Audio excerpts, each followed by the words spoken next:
సర్వోపనిషదో గావో దోగ్ధ గోపాలనందన పార్థో ఉత్సాహ సుధీర్భోక్త దుగ్ధం గీతామృతం మహత్ అని గీతా ధ్యాన శ్లోకాల్లో ఉంది. శ్రీకృష్ణ పరమాత్మ భగవద్గీతను సర్వ ఉపనిషత్తుల యొక్క సారాంశాన్ని గీతా విషయంగా చెప్పారు. ప్రతి మనిషి ఏడుస్తూ జీవితం ప్రారంభిస్తాడు. భగవద్గీత కూడాను విషాద యోగంతో ప్రారంభమవుతుంది. అందుకని దానికి అర్జున విషాద యోగం అన్నారు. ఇక్కడ అర్జు అంటే ఆసక్తి అని అర్థం. నాకు దీన్ని సంపాదించాలని. చిన్న పిల్లవాడు ఏడ్చాడంటే వాడికి ఏదో సాధించాలని ఏడుస్తాడు, కానీ వాడికి ఏడుపుకి ఆహారం తినాలి, నీళ్లు తాగాలి, పాలు తాగాలి ఇలాంటి భావనే ఉంటుంది. కాబట్టి భగవద్గీత మొదటి అధ్యాయంలో మోక్షం కోసం మొదట దుఃఖం మనం ప్రతి అందరికీ దుఃఖం ఉంటుంది, దీన్ని పోగొట్టుకోవాలని కోరిక కలగాలి. కాబట్టి దుఃఖం వచ్చింది, దాన్ని సహజంగా ఉంటుంది. కాబట్టి అర్జున విషాద యోగం అంటే మన అందరి యొక్క జీవితం కూడా దుఃఖంతోనే ప్రారంభమవుతుంది. రెండవ అధ్యాయం పేరు సాంఖ్యయోగం. నువ్వు ఎందుకు ఏడుస్తున్నావు, అసలు దుఃఖానికి కారణం ప్రపంచమా నువ్వా అని ఆలోచించుకుంటే అశోచ్యానాన్ని శోచిస్తామనే భగవద్గీత 11వ శ్లోకము. నువ్వు అసలు దేనికి ఏడవక్కర్లేదని గీతా సారాంశ శ్లోకం. ఇది చాలా విశేషమైంది. ఏడ్చి ఏమి సాధించేది ఏమి లేదు, శ్రమించాలి, సంపాదించుకోవాలి. కాబట్టి కోరికలు లేదు దుఃఖానికి కారణం. సంపాదించాలంటే కోరికలు ఉండాల్సింది, తప్పేమీ లే. అయితే తీరినే తిరిగిపోయినా ఏడవకూడదు. రెండవ అధ్యాయంలో చక్కగా ఆలోచిస్తే ఫలానానికి ఏడవాలని చెప్పేదానికి అవకాశమే లేదు.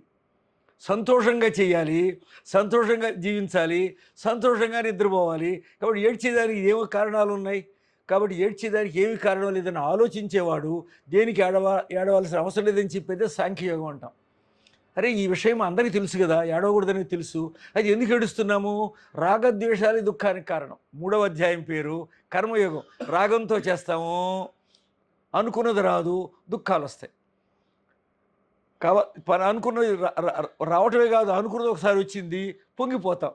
ఈ సుఖ దుఃఖాలు ప్రతి మనిషికి పొంగటం కుంగటం వస్తుంటుంది. అది లేకుండా రాగద్వేషాలు లేకుండా పనిచేయాలి, రాగద్వేషాలు లేకుండా ఫలితం అనుభవించాలి. దాన్ని కర్మయోగం అంటారు 3వ అధ్యాయం. అందుకని ఈ ప్రతి పనిని కూడాను ఈ సృష్టి అంతా హిందూ ధర్మం ప్రకారము ఈశ్వరుడు ఒక వ్యక్తి కాదు, అంతటా ఉన్నాడు. కాబట్టి అంతటా ఈశ్వరుడు ఉన్నప్పుడు అందరినీ ఈశ్వర భావం పెట్టుకొని చూడాలి.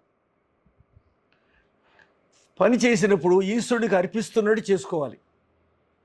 ఫలితం వచ్చినప్పుడు ఈశ్వరుని దగ్గర నుంచి ప్రసాదం వచ్చిందనే భావంతో తీసుకోవాలి. ఈ విధంగా తీసుకుంటే దాన్ని కర్మయోగం అంటాం. అంతఃకరణ శుద్ధి అంటే, అంతఃకరణ అంటే బాహ్యకరణ కర్మేంద్రియాలు జ్ఞానేంద్రియాలు ఉన్నాయి. అంతఃకరణ అంటే లోపల పనిచేసేది, దాన్ని అంతఃకరణ మనస్సు అంటాం.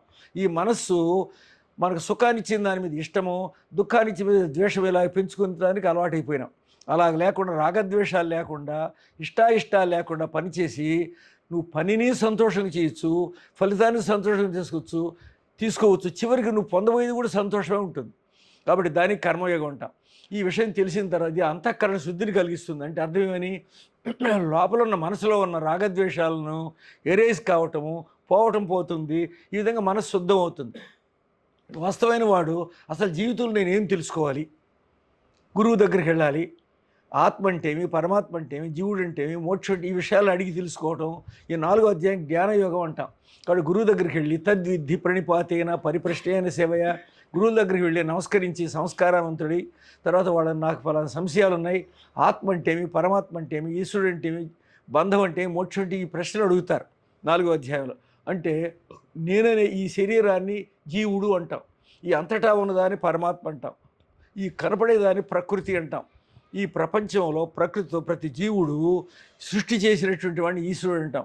కాబట్టి భగవంతుడు అంతటా ఉన్నాడు. కాబట్టి వారిని మన మనసులో పెట్టుకొని ప్రతి పని చేస్తే అప్పుడు ప్రతి పనిలో కూడాను పరమాత్మ జ్ఞానం పొందుతాడు. దీన్ని మాతృదేవో భవ, పితృదేవో భవ, ఆచార్య దేవో భవ, అతిథి దేవో భవ అని ఉపనిషత్తు చెప్తుంది. తల్లిని తండ్రిని దేవుళ్ళలాగా చూడాలి. తల్లి తండ్రి చేసినటువంటి సేవ ఈ ప్రపంచంలో ఎవరైనా చేసి ఉంటారంటే లేవు. భార్య తల్లి అయితే ఆమెకు అర్థమవుతుంది, కానీ లేకపోతే అత్తగానే చూస్తుంది.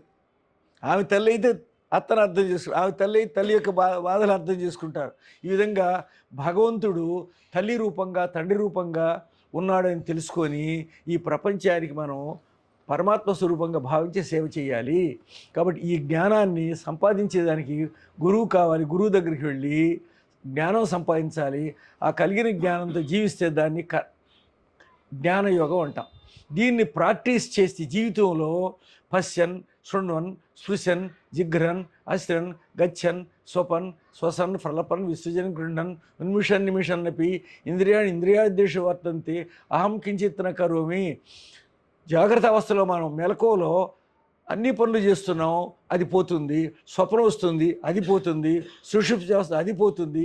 ఈ ప్రపంచ విషయాలు కూడా అలాంటివే కాబట్టి, ప్రపంచ విషయాలతో పరిమితమైనవి కాబట్టి పరిమిత కాలంలో ఉంటాయి, పరిమిత కాలంలో నశించిపోతాయి, పక్కకు పోతాయి. ఈ విషయం మనం తెలుసుకొని నేను అనే ఆత్మను కించిత్ న కరోమి, ఆత్మ సాక్షిగా ఉంటుంది, దేన్ని చేసేది కాదని జ్ఞానం కలిగితే దాన్ని కర్మ సన్యాసం అంటాం. అంటే కర్మలు శరీరంతో చేస్తాము, మనసుతో చేస్తాము, వాక్కుతో చేస్తాము. నేను అనే ఆత్మ మాత్రము అన్నిటికీ విలక్షణంగా ఉంటుంది కాబట్టి దాన్ని కర్మ సన్యాస యోగం అంటారు. ఈ విధంగా 6వ అధ్యాయం తర్వాత ధ్యానయోగం అంటారు, ఆత్మ సంయమ యోగం అంటారు. నువ్వు శరీరాన్ని ఎలా కూర్చోబెట్టుకోవాలా, మనసుని ఎలాగా ఆధీనంలో పెట్టుకోవాలా, ఇంద్రియాలు ఎలాగ స్వాధీనం చేసుకోవాలా, ఈ విషయాలంతా క్రమ పద్ధతిలో నేర్పిస్తుంది. కాబట్టి ధ్యానయోగం అంటారు దీని. ఆత్మ సంయమ యోగం అని దీనికి పేరు. ఆత్మ అంటే దేహము, ఇంద్రియాలు, మనస్సుని నీ స్వాధీనం పెట్టుకుంటే గురువు చెప్పినటువంటి వేదాంతం నీకు వంటబడుతుంది. అప్పుడు ఆత్మజ్ఞానం సంపాదిస్తావు కాబట్టి ఆత్మ సంయోగం సాధించిన వాడు అవుతావు అని 6వ అధ్యాయం చెప్తుంది. ఇప్పటికీ ఈ 6 అధ్యాయాలకు కర్మ షట్కం అంటాము, దీనికి మరొక పేరు జీవ షట్కం అంటారు. 7వ అధ్యాయం నుంచి ఈశ్వర షట్కం అంటారు. ఈశ్వరుడు అంటే జ్ఞాన విజ్ఞాన యోగం అంటాం. ఈశ్వర షట్కం అంటే ఈ 6 అధ్యాయాలు ఈశ్వరుడు గురించి చెప్తాయి. భగవంతుడు ఒక వ్యక్తి కాదు. 7వ అధ్యాయంలో ప్రారంభిస్తూ అనంతమైన శక్తి అని చెప్తుంది. ఆ భగవంతుని గుర్తుపెట్టుకొని ప్రతి పనిలోనూ భార్య, భర్త, పిల్లలు, కొడుకులు, కోడళ్ళు, ఇళ్ళు, వాకిళ్ళు అందరూ కూడా పరమాత్మ భావన మనసులో పెట్టుకొని చేస్తే అది జ్ఞానయోగం అంటాం. అది ప్రాక్టికల్గా జీవితంలో ఆచరిస్తే విజ్ఞాన యోగం అంటాం, జ్ఞాన విజ్ఞాన యోగం అంటాం. దీనికి మన సింబాలిక్గా గుర్తుగా మన వాళ్ళు ఏం చేశారంటే 8వ అధ్యాయంలో అక్షర పరబ్రహ్మ యోగం ఒక అధ్యాయం తీసుకొచ్చారు. దీని ఉద్దేశం ఏంటంటే అక్షరం అంటే పరమాత్మ స్వరూపము, బ్రహ్మస్వరూపము, క్షరం అంటే నశించేటువంటిది, అక్షరం అంటే నశించేటువంటిది. ఆ నశించిన పరమాత్మ అక్షరం బ్రహ్మపరమం స్వభావం అధ్యాత్మం ఉచ్యతే అని 8వ అధ్యాయంలో ఈ బ్రహ్మ పదార్థాన్ని నీకంటే భిన్నంగా లేదు అని నేర్పిస్తారు. దీన్ని అసంగత్వం అంటాం. కాబట్టి 8వ అధ్యాయంలో అక్షర పరమాత్మ గురించి చెప్పి 9వ అధ్యాయంలో రాజవిద్య రాజగుహ్యం అంటాం. రాజ్యం అంటే శ్రేష్టమైనటువంటిది రహస్యమే, కానీ అది గురువుల దగ్గర తెలుసుకుంటే శ్రేష్టత్వాన్ని, ఆనందాన్ని, శాంతి పొందుతాడు. కాబట్టి 9వ అధ్యాయంలో అసంగత్వం, జాగ్రత్త అవస్థలు అంటే మెలకువలో మనం ప్రతి పని చేస్తాం, అయితే స్వప్నంలోకి పోతాం, స్వప్నంలో అన్నిటితో సంబంధం పెట్టుకుంటాం, మళ్ళీ సుషుప్తిలో పోతాం, హాయిగా నిద్రపోతాం, మళ్ళీ జాగ్రత్త అవస్థకు వస్తాం. ఈ 3 అవస్థల్లో సంగము అసంగము జరుగుతుంది.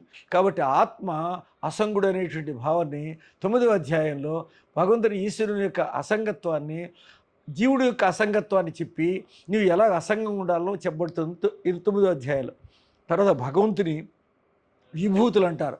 విభూతులు అంటే ఎవరిలో మామూలు మనిషిని దృష్టిలో పెట్టుకొని గురువులు, పెద్దవాళ్ళు, తల్లి, తండ్రి, సూర్యుడు, హిమాలయ పర్వతాలు, గంగా నది ఇలాంటి పవిత్రమైన వస్తువులు మన సంప్రదాయాలు ఉన్నాయి. కాబట్టి అలాంటి వాటిని విభూతుల్లాగా మనం భావిస్తూ మంచినే చూస్తూ మనం జ్ఞానాన్ని సంపాదిస్తాం. దీని తర్వాత విశ్వరూప సందర్శన 11వ అధ్యాయం వస్తుంది. 11వ అధ్యాయం అంటే ఏకాదశి అధ్యాయం. అంటే భగవద్గీత చెప్పింది కూడా మార్గదర్శి శుద్ధ ఏకాదశి రోజే. అందుకని ఏకాదశి అధ్యాయంతో ఏకాదశి అంటే ఒకే దశ పరమాత్మ స్థితి అన్నమాట మరొక కోణంలో ఆలోచిస్తే. కాబట్టి నువ్వు ఏది జీవితంలో సాధించాలనుకుంటున్నావో దాన్ని విశ్వరూపంగా చూపించాడంటే నిజంగా ఒక రూపాన్ని చూపించాడని అర్థం. విశ్వరూపం చూపించేదానికి వినేదానికి వీలు కాదు అసలు. విశ్వరూపం అంటే అర్థం చేసుకోవాల్సింది. మత్కర్మ మత్పరమో మద్భక్త సంగవర్జిత నిర్వైర సర్వభూతేషు యస్సమామేతి పాండవని చివరి శ్లోకంలో చెప్తారు. నువ్వు చేసే పనిని నా పనిగా భావించుకోవచ్చు. ఎందుకంటే ఈ సృష్టి అంతా ఈశ్వరుడిదే, దానిలో నువ్వు ఒక వ్యక్తివి. కాబట్టి అంతా పరమాత్మ అనే భావంతో చేసి విశ్వరూపాన్ని సందర్శించినట్లు అర్థం. అంటే ఈ భావన మన మనసులో పెట్టుకోవాలి. మద్భక్త అంటే నాకు విభక్తంగా లేకుండా ఉండమంటే ఈ భావన ఎప్పుడూ కలిగే ఉండాలి. సంఘవర్జిత అంటే నాది నేననే భావాలు వదిలేస్తే సంఘవర్జితుడు అవుతావు. అందుకే నిర్వైర సర్వభూతేషు యస్సమామేతి పాండవ, అలాంటి వాడు నన్నే చేరుతాడంటే నా స్వరూపాన్ని పొందుతాడు. కాబట్టి 11 అధ్యాయాలు చెప్పిన తర్వాత లాస్ట్లో ఏకాదశి తర్వాత వచ్చేదాన్ని ద్వాదశి అంటాం. ఏకాదశిలో మన వాళ్ళు ఉపవాసం ఉంటారు, ద్వాదశలో చక్కగా భోజనం చేస్తారు.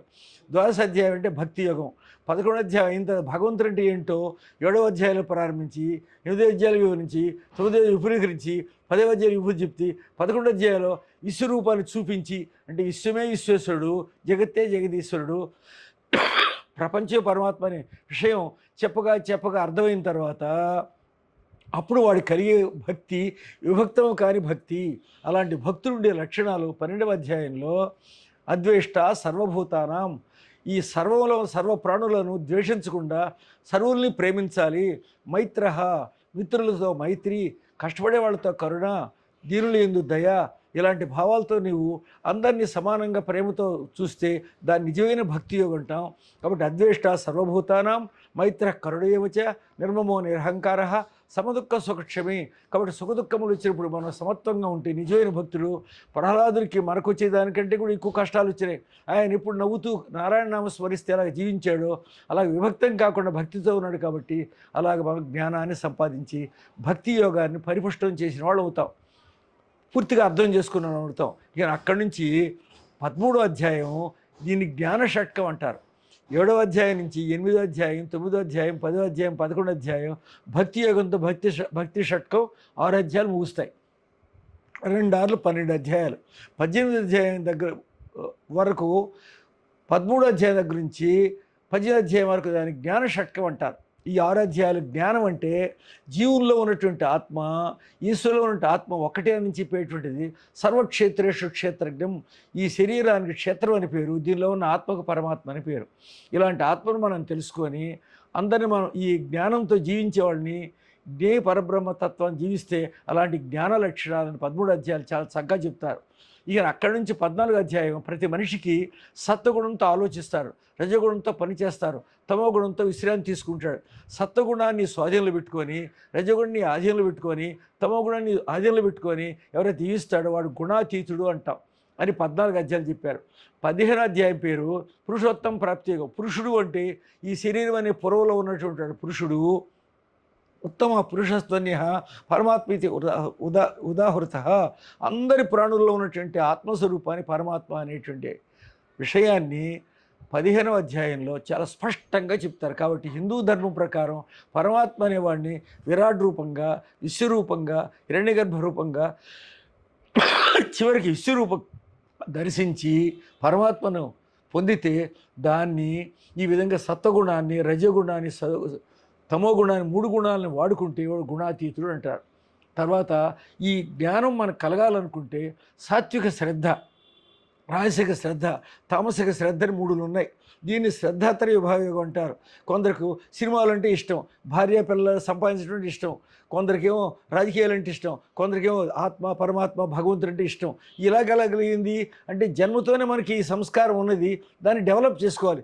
సత్వగుణంతో మంచినే చూడాలి, సత్వగుణంతో మంచినే మాట్లాడాలి, సత్వగుణంతో మంచినే ఆలోచించాలి. ఇలాగ సత్వగుణాన్ని పెంచుకొని ఎవరైతే ఉంటున్నాడో అలాంటి వాడు గుణాతీతుడు అవుతాడు. కాబట్టి దీనికి శ్రద్ధ కావాలంటే నాకు శ్రద్ధ ఉందో లేదో, ఇప్పుడు పలా టయానికి రావాలనుకోండి శ్రద్ధ ఉంటేనే వస్తాం. సెకండ్ బస్సుకు పోయేవాడు, 3వ బస్సుకు పోయేవాడు ఉన్నట్లు కూడాను ఆధ్యాత్మిక విషయాల్లో శ్రద్ధ ఉంటే వాడు సాత్వికుడని అర్థం, దేవుడి విషయాల్లో శ్రద్ధ ఉంటే వాడు సాత్వికుడని అర్థం, రాజకీయాల్లో శ్రద్ధ ఉంటే రజగుణస్థులు అర్థం, నిద్రపోవటం తినటంలో శ్రద్ధ ఉంటే వాడు తమో గుణస్థులని అర్థం. కాబట్టి 3 గుణాలని స్వాధీనం చేసుకున్నాడు గుణాతీతుడు. కాబట్టి ఆ శ్రద్ధను పెంచుకోవాలంటే మంచి ఆహారము, మంచి స్నేహము, మంచి పుస్తకాలు చదవటం ఇవంతా పెంచుకుంటే శ్రద్ధాత్రయ యోగాన్ని మనం సాధించిన వాడు అవుతాం. లాస్ట్లో శ్రద్ధావాన్ లభతే జ్ఞానం, శ్రద్ధ ఉన్నవాడికి జ్ఞానం కలుగుతుంది. గురువుల దగ్గరికి వెళ్ళాలి, తెలుసుకోవాలని భావన ఉంటుంది, వింటాడు, ఇని వదిలేసేయడు. మళ్ళీ మనం ఇంటికి వచ్చి మనం ఎలాగైతే మననం చేసుకుంటామో అలాగ మననం చేసుకుంటాడు. లాస్ట్లో 18వ అధ్యాయంలో సర్వధర్మాన్ పరిత్యజ్య, బ్రహ్మచారిగా చదువుకున్నాం, సంస్కారం పొందావు, గృహస్థుడిగా జీవించావు. అందుకని hours is not monastic religion. మంది సన్యాసుల మతం కాదు, బౌద్ధంతో సన్యాసులు అయిపోయినారు కానీ సన్యాసం తీసుకున్నంత గొప్పవాళ్ళని అర్థం. బ్రహ్మచారిగా జీవించాలి, నేర్చుకోవాలి, చదువుకోవాలి. గృహస్థుడిగా you have to share your emotions. నీ భావాలు పంచుకొని జీవించాలి. అది గృహస్థాశ్రమం ఉంటాం, సమాజానికి సేవ చేయాలి. లాస్ట్లో వానప్రస్థంలో వార్ధకేము నివృత్తినాం, అన్నీ వదిలేసి నువ్వు ప్రశాంతంగా జీవించాలి. చివరిలో మోక్షం కోసం మనం లాస్ట్లో ప్రతిరోజు నిద్రపోయే కూడా శాంతిగా పొందుతున్నాం. అలాగే మోక్షాన్ని సర్వధర్మాన్ని పరిత్యజ్య మామేకం శరణం వ్రజ అహంత్వా సర్వపాపేభ్యో మోక్షేషాయ మాశుచ. సర్వధర్మాలు బ్రహ్మచారిగా, గృహస్థుడిగా, వానప్రస్థుడిగా చేసి లాస్ట్లో నాకు మోక్షమే శాంతి కావాలనేటువంటి ధ్యేయం చేత, ఉద్దేశం చేత సర్వధర్మాలు విడిచిపెట్టి శాంతిగా ఉంటూ నేర్చుకుంటే అలాంటి వాడు గీతను అర్థం చేసుకుంటాడు. కాబట్టి అలాంటి వాడు మోక్షం పొందుతాడు. మోక్షం అంటే చనిపోయిన తర్వాత పొందేటువంటిది కాదు, బ్రతికినప్పుడు పొందేటువంటిది. ఎత్ర గీత విచారస్య పఠనం పాఠనం శృతం. ఎక్కడ గీతను చదువుతారో, ఎక్కడ వింటారో అక్కడ నేనున్నానంటే ఆయన జ్ఞానం ఉంటుంది. ఆ జ్ఞానం కలిగిన వాడు శాంతిగా జీవిస్తారు. కాబట్టి ఇలాంటి గీత మహాత్యంలో కూడాను ఎక్కడ గీతను చదువుతారో, ఎక్కడ వింటారో, ఎక్కడ దాన్ని ఆచరిస్తారో అక్కడ నేనుంటానంటే భగవంతుడి యొక్క తత్వం ఉంటుందని ఈ విధంగా 18 అధ్యాయాల భగవద్గీతను భగవంతుడి యొక్క అనుగ్రహం చేత మనం ఇక్కడ చెప్పుకునే భాగ్యం కలిగింది. హరి ఓం తత్సత్.